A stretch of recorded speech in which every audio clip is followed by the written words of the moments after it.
സൂത്ര ആകെ കുഴപ്പമായി. തൻ്റെ ഏതെങ്കിലും ദേഷ്യക്കാരൻ അമ്മാവൻ വന്ന് കാണും. അമ്മാവനല്ല, അമ്മാവൻ്റെ അമ്മാവനാ വന്നത്. അമ്മാവനേക്കാൾ ദേഷ്യക്കാരനാ, പ്രായവും കൂടുതലാ. സ്വാഭാവികം, അമ്മാവൻ്റെ അമ്മാവനല്ലേ, പ്രായം കൂടുമല്ലോ. ഹഹ. ഇഷ്ടപ്പെടാത്തത് കണ്ടാൽ അപ്പോഴേ വഴക്കം തുടങ്ങും. സ്വാഭാവികം, ഇഷ്ടപ്പെടുന്നത് കണ്ടാൽ വഴക്കിൻ്റെ കാര്യമില്ലല്ലോ. താൻ ഇങ്ങനെ സ്വാഭാവികം സ്വാഭാവികം എന്ന് പറയാതെ ഒരു വഴി പറഞ്ഞതാ. വഴിയോ? അതെ, അമ്മാവൻ്റെ അമ്മാവനെ ഒഴിവാക്കാനുള്ള വഴി. എന്തെങ്കിലും സൂത്രം പറഞ്ഞ് അങ്ങേരെ മടക്കി അയക്കണം. അതിന് വഴിയുണ്ട്. താൻ വാ.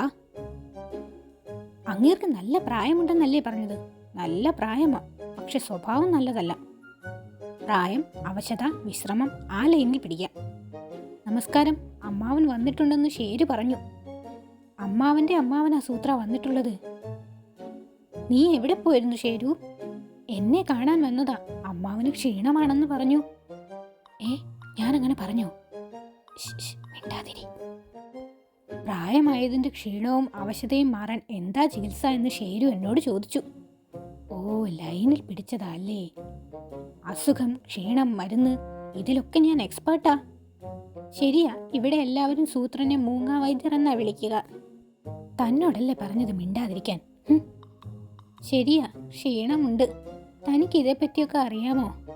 പിന്നല്ലാതെ, ഈ ടൈപ്പ് ക്ഷീണം വന്നാൽ എന്ത് ചെയ്യണമെന്നും അറിയാം.